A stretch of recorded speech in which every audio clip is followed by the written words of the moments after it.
संपूर्ण देशभरात 90 शाखांमध्ये रुग्णांची आयुर्वेदिक उपचार पद्धतीनं सेवा देत असलेले आर हर्बल क्लिनिक आता कोल्हापूरकरांच्या रुग्णसेवेत रुजू झालंय.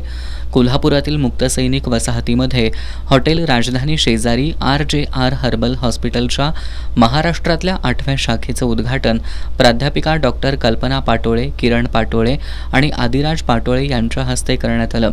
यावेळी वरिष्ठ डॉक्टर नवीन, डॉक्टर गीतू दुष्यंतन, डॉक्टर शीतल गुल्हाने आणि हॉस्पिटलचे व्यवस्थापक TN उमेश उपस्थित होते.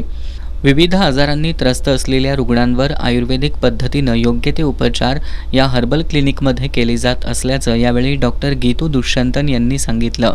आत्तापर्यंत देशभरातील 90 हॉस्पिटलमध्ये 60 लाखांहून अधिक आयुर्वेदिक पद्धतीनं यशस्वीरित्या उपचार करण्यात आले असून कोल्हापुरातील रुग्णांनी देखील या आयुर्वेदिक पद्धतीचा लाभ घ्यावा असं आवाहन डॉक्टर शीतल गुल्हाने यांनी केलंय. उद्घाटनादिवशीच या रुग्णालयामध्ये अनेक रुग्णांनी उपचाराचा लाभ घेतला.